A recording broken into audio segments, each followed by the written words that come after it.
अस्सलाम वालेकुम नाज़रीन, प्रोग्राम कराची टुडे और मैं हूं आपका मेजबान बिलाल खान। आज एक नया मामला है जो जेर बहस आ चुका है। बात कर ली जाए कोरोना वायरस का नया वेरिएंट ओमिक्रॉन की बात की जा रही है। पाकिस्तान पहुंचा या नहीं पहुंचा, मामला खटाई का शिकार हो गया। मामला इस कशमकश में देखा गया इस मामले को कि तस्दीक होने से पहले ही ये बातें जो है वो फैलना शुरू हो गई कि ओमिक्रॉन पाकिस्तान पहुंच चुका है। पहले केस की तस्दीक हो चुकी है। खातून के हवाले से बात अगर कर ली जाए तो खातून की कोई ट्रैवल हिस्ट्री भी नहीं है। खातून वैक्सीनेटेड थी या नहीं, इसी के ऊपर बात करेंगे आज कि आया उस खातून के अंदर जो वायरस की तस्दीक की गई है वो ओमिक्रॉन वेरिएंट है या आया कोई और सा वेरिएंट है। इसी पर बात कर लेते हैं। और एनआईएच की वजाहत के बाद मामला मशकूक होता नजर आया। वजारत सेहत सिंध का क्या कहना है, इन तमाम चीजों को आज जेर बहस लाएंगे। हमारे साथ इस वक्त हेल्थ रिपोर्टर मौजूद हैं शाहीन सिद्दीकी। शाहीन, ये जानना चाहूंगा मैं कि मामला क्या है, आप ही बताएं कि कोरोना वायरस का जो नया वेरिएंट है ओमिक्रॉन, इसकी तस्दीक हो चुकी है अभी पाकिस्तान में या नहीं? देखिए, ये बिल्कुल आज जो हुआ है वो बिल्कुल नॉन प्रोफेशनल प्रैक्टिस हुई है। मीडिया की तरफ से भी नॉन प्रोफेशनल प्रैक्टिस हुई है और महकमा सेहत की तरफ से भी। जो डीएचओ ने आज डिस्क्लोज किया, उसको हाइप क्रिएट कर दी कि कोरोना वायरस पाकिस्तान में आ गया, बहुत खतरनाक है, बगैर तस्दीक के। देखिए, एक टेस्ट होता है, जब इसका टाइप देखा जाता है तो जेनोम सिक्वेंस कहलाता है जो टेस्ट होता है। ठीक है। जब जेनोम सीक्वेंस नहीं हुआ टेस्ट और उसकी तस्दीक अभी तक नहीं हुई। देखिए, अगर हम मान भी लेते हैं कि 90% है, लेकिन हम तस्दीक करते हैं जैसे हम कैंसर की तस्दीक बायोप्सी टेस्ट से करते हैं। जितने भी टेस्ट आ जाएं, लेकिन हम जो तस्दीक होती है, फाइनल तस्दीक, वो बायोप्सी टेस्ट से होती है। इसी तरह इनकी जेनेमिक टेस्टिंग होती है, जिससे पता चलता है कि डेल्टा है, ओमिक्रॉन है या कोई भी किस्म है। ठीक है।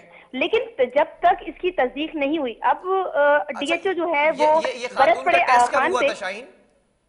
ये रात में डीएचओ वहां पहुंचे हैं खान, और उन्होंने कहा कि ओमिक्रॉन आ गया है और आप लोगों ने नहीं बताया, क्यों नहीं बताया? तो ये बिल्कुल नॉन प्रोफेशनल प्रैक्टिस थी। देखिए, खान एक ठीक है, हॉस्पिटल है, वहां इन्फेक्शन का एक बहुत बड़ा डिपार्टमेंट मौजूद है, लेकिन बात यह है कि उनका कहना यह था, खान में हमारी बात हुई, उनका कहना यह था कि जब तक हमारे हाथ में फाइनल रिपोर्ट नहीं आती, हम महकमा सेहत या एनसीओसी को कैसे बताते, कैसे तरदीद होती थी उसकी कि ये टेस्ट हमारे पास आ चुका है और हम डिस्क्लोज कर रहे हैं। ये एक बहुत बड़ी अभी मतलब फाइनल रिपोर्ट क्या आई है इस खातून की? देखिए, फाइनल रिपोर्ट अभी तक नहीं आई। ठीक है। इसमें तकरीबन 3 से 4 दिन लगते हैं इस टेस्ट में। जब 3 से 4 दिन गुजर जाएंगे, ये टेस्ट रिपोर्ट आ जाएगी तो डिस्क्लोज होता है, और वो भी गवर्नमेंट लेवल पर। इस तरह की चीजें गवर्नमेंट लेवल पर डिस्क्लोज की जाती है, डीएचओ डिस्क्लोज नहीं करता। ये एक बहुत नॉन प्रोफेशनल प्रैक्टिस है कि पहले नहीं, तो एक शाहीन, निजी। ये गलती किसकी जानिब से की गई है? स्टार्टिंग अगर की जाए तो सबसे पहले ये खबर किसने ब्रेक की? ये शकूक शुबहात जो है वो फैलाने में किसका हाथ है? देखिए, ये मैं आपको बता रही हूँ, डीएचओ ईस्ट है जमील शेख साहब, ये उनकी तरफ से एक नोटिफिकेशन निकला और वो नोटिफिकेशन जो है वो फैला, और उसके बाद एक निजी चैनल ने सबसे पहले जो खबर चलाई, उसने कहा कि ये बाहर से खातून आई थी 2 दिन कबल। हालांकि वो खान हॉस्पिटल में दाखिल थी, उनको हाई ग्रेड फीवर था, कुछ इस तरह के प्रॉब्लम थे, तो उनने उनको क्वारंटीन किया था और फिर वो उनको टेस्ट हुए थे और वो ट्रीटमेंट हो रहा था उनका। नहीं, तो लेकिन महकमा सेहत क्योंकि ने ये देखिए, क्यों कहा? कोई ट्रैवल हिस्ट्री नहीं है खातून की? देखिए कोई ट्रैवल हिस्ट्री नहीं है जो अच्छा। मतलब वो ना कभी कहीं बाहर गई है और ना ही वो, बल्कि शहर से बाहर की भी कोई हिस्ट्री नहीं है अभी तो उनकी खातून रिसेंटली। वैक्सीनेटेड थी या नहीं थी? नहीं, खातून वैक्सीनेटेड नहीं है, उनकी उनकी वैक्सीन नहीं हुई। ये डायबिटिक अच्छा। पेशेंट है और 65 साल इनकी उम्र है खातून की। मतलब ये बीमार थी, रूटीन की जो बीमारी होती है वो थी उनको, और वो एडमिट हुई और फिर उनके टेस्ट हुए, तो वहाँ जो उसमें था एस जीन प्रोटीन, उनके उसमें जो वायरस है उसमें मौजूद नहीं था। अगर हम सिर्फ उसकी बेस पर देख ले तो उसकी बेस पे हम नहीं कह सकते, क्योंकि जब तक उसका जेनोमिक टेस्ट नहीं आया, उसकी रिपोर्ट हमारे हाथ में नहीं आई, जब तक नहीं करते। फिर दूसरा एक चैनल पर हाइप क्रिएट किया गया कि फैल गया है, कराची भर में फैल गया है और बहुत खतरनाक है। देखिए, सबसे ज्यादा जो इनमें खतरनाक था वो डेल्टा था, जो इंडिया में आया था। ठीक है। मतलब हमने देखा था कि इमवात फुटपाथों पर लोग ऑक्सीजन लिए बैठे थे। हमारे यहाँ अल्लाह का शुक्र है, अल्हम्दुलिल्लाह, हमारे मुल्क में ऐसी सूरत हाल कोई नहीं हुई और संभाला गया। डेल्टा के केस हमारे पास भी आए, लेकिन लॉकडाउन लगाया गया, उसको क्वारंटीन किया गया पेशेंट्स को। मतलब बड़ा संभाला गया, वरना अगर सूरत सबसे ज्यादा जो डेंजर था वो डेल्टा था।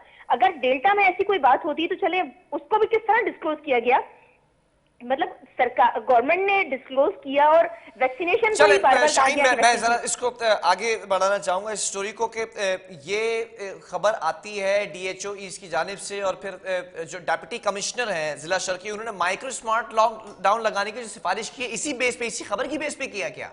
जी बिल्कुल, माइक्रो लॉकडाउन को उन्होंने, डीएचओ ने जो कहा कि माइक्रो लॉकडाउन लगाया जाए, लेकिन बहरहाल बात यह है कि देखिए इसकी तस्दीक ये बहुत ज्यादा खतरनाक नहीं है, जैसे ये डेल्टा सबसे ज्यादा खतरनाक है, ये खतरनाक, ये फैलता जल्दी है। जैसे हम इन्फ्लुएंजा है, इन्फ्लुएंजा वायरस है, नजला जुकाम जिसको हम कहते हैं, ये मौसमी, अब सर्दी आ रही है तो वो एक घर में अगर किसी को हो गया है तो वो फौरन ही दूसरे घर में, दूसरे फर्द को हो जाएगा, तीसरे फर्द को हो जाएगा, पूरा घर इसमें इन्फ्लुएंजा में मुब्तला हो जाता है। तो ये वायरस मतलब लगता जल्दी जल्दी है, मतलब ये आसानी से बहुत जल्दी फैलता है, लेकिन इसमें कॉम्प्लिकेशंस नहीं है। जैसे डेल्टा में बहुत ज्यादा कॉम्प्लिकेशंस थी और लंग्स बहुत ज्यादा मुतासिर हो रहे थे और सांस का मामला बहुत ज्यादा गंभीर था, और इमवात डेल्टा में बहुत ज्यादा हुई है। तो ये इस तरह का वायरस नहीं है कि बहुत ज्यादा खतरनाक हो और बहुत ज्यादा यहाँ पर मतलब ये कि लॉकडाउन लगा दिया जाए, सब कुछ बंद कर दिया जाए, ऐसा कुछ नहीं हो सकता।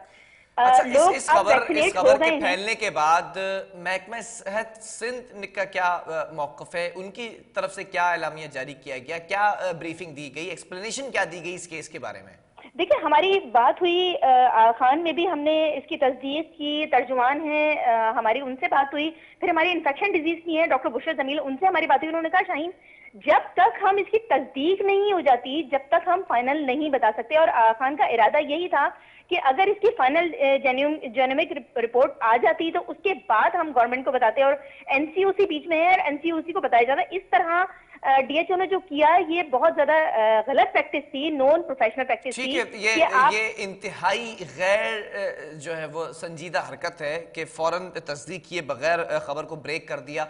इस पर कोई सरजनिश हुई इस डीएचओ की? देखिए नोटिस तो कुछ लिया गया है और डब्ल्यूएचओ वहां पर आ गया था, खान एनसीओसी से लोग आ गए वहां से, खान यूनिसेफ इन्वॉल्व हुआ, और फिर महकमा सेहत के काफी लोग, आज सारा दिन खान में जो है वो मीटिंग्स होती रही हैं, और डीएचओ को बड़ा बरोबर करवाया गया कि इस तरह जो है वो हाइप क्रिएट नहीं की जाती, खौफ फैल जाता है, लोगों में बहुत ज्यादा खौफ फैल गया था। जब ये इस तरह की खबर जब मंजर आम पर आई है तो लोग खौफजदा हो गए थे बहुत ज्यादा कि अब फिर हमारे कारोबार बंद हो जाएंगे, अब बच्चों के स्कूल बंद हो जाएंगे, सब कुछ बंद हो जाएगा।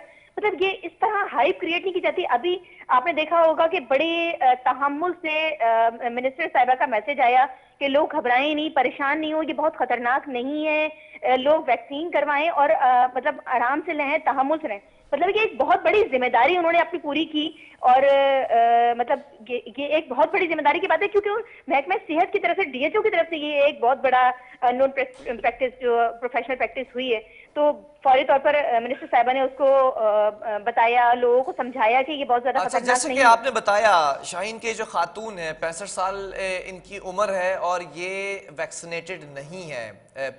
शाहीन, अभी ऐसे कितने लोग हैं खासतौर पर शहर कराची के अंदर जो वैक्सीनेटेड नहीं है? रेशो क्या है इस वक्त?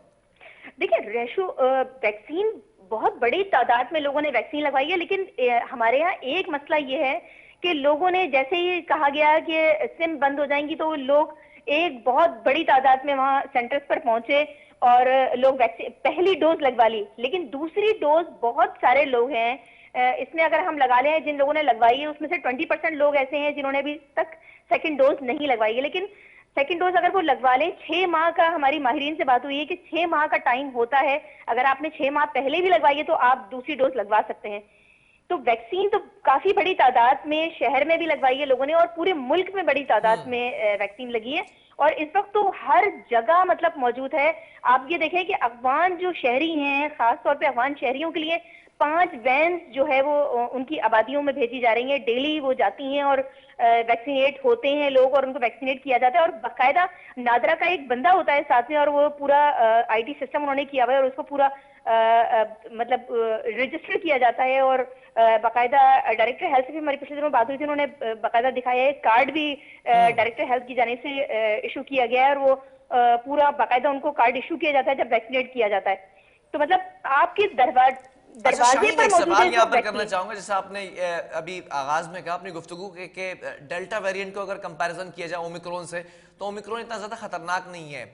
अभी कितने ममालिक ऐसे हैं जहां पर ये ओमिक्रॉन फैलता दिखाई दे रहा है, ये वेरिएंट, और पाकिस्तान की कंडीशन हमने देखी कि डेल्टा भी इस हद तक नहीं गया जिस तरह पड़ोसी ममालिक के अंदर हमने अमवात देखी, तो ओमिक्रॉन किस हद तक असरअंदाज हो सकता है इस मुल्क के शहरियों पर?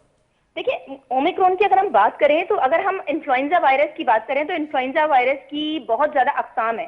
कुछ देखा, आपने देखा होगा हमारे घरों में भी जब मौसम तब्दील होता है तो कुछ लोगों की इम्यूनिटी सिस्टम ऐसा होता है कि कुछ लोगों को वो वायरस ज्यादा अटैक करता है, फीवर ज्यादा हो जाता है, जिस्म में टूटने की शिकायत, सर दर्द की शिकायत, जोड़ों में दर्द की शिकायत, इन्फ्लुएंजा में ये होता है। सेम बिल्कुल वायरसेस जब भी होते हैं वो इस तरह की कंडीशन होती है, लेकिन कुछ वायरस इन्फ्लुएंजा में भी कुछ कम दर्जे के होते हैं और उनमें इतने ज्यादा कॉम्प्लिकेशंस नहीं होती। लेकिन इसी तरह डेल्टा जो है वो सबसे ज्यादा खतरनाक डेल्टा वायरस था, जिसमें इंडिया में आपने देखा कि वो किस तरह इमवात हुई, लाखों की तादाद में इमवात हुई है वहां पर इंडिया में डेल्टा की वजह से। लेकिन पाकिस्तान में भी केसेस आए और लेकिन अल्हम्दुलिल्लाह संभाला ठीक गया। है, मतलब फाइनल वर्ड्स यही है कि अभी तक ओमिक्रॉन जो है वो नहीं यहाँ पर आया है और तशखीस नहीं हो हम सकी। फाइनल डिक्लेयर उस वक्त करेंगे जिस वक्त 3 दिन के बाद या 2 दिन के बाद रिपोर्ट हमारे हाथ में होगी और हम डिक्लेयर करेंगे कि हाँ जेनोमिक टेस्ट हो गया है और ये डिक्लेयर हो गया है कि ओमिक्रॉन। उस ठीक तरह है। अगर हो गया है तो उस पर भी इतना हाई पीरियड करने की जरूरत नहीं है, कि बहुत ज्यादा खतरनाक नहीं है, सिर्फ फैलता बहुत तेजी से, लेकिन इसमें कॉम्प्लिकेशंस नहीं है इतनी ज्यादा। ठीक है, बहुत शुक्रिया। शाहीन सिद्दीकी हमारे साथ मौजूद थी। और नाजरीन, कुछ बातें यहाँ पर जो है वो जिम्मेदारी के ज़ुमरे में भी आती हैं कि बगैर तस्दीक के कैसे DHO ईस्ट ने ये खबर ब्रेक कर दी कि ओमिक्रॉन जो वेरिएंट है कोरोना वायरस का उसकी तशखीस हो चुकी है, जबकि अभी तक ये खबरें मौसूल हो रही हैं कि जो खातून का टेस्ट हुआ है एक और टेस्ट होना बाकी है, जिसकी रिपोर्ट आना बाकी है, और वो 3 से 4 दिन लग सकते हैं। उसके बाद आया पता चलेगा कि ये ओमिक्रॉन जो वेरिएंट है ये पाया जाता है या नहीं। लेकिन उससे पहले ही ये खबरें गर्दिश करने लगी और एक कशीदगी की कैफियत जो है वो बरपा हुई। और इसी तनाजुर में अगर डेप्यूटी कमिश्नर ईस्ट की बात की जाए तो उन्होंने भी स्मार्ट लॉकडाउन की सिफारिश कर दी थी, लेकिन अभी तक ऐसा कुछ हुआ नहीं है। बहरहाल यहाँ पर वक्फा लेंगे, कुछ और स्टोरीज भी उनको भी शामिल करेंगे।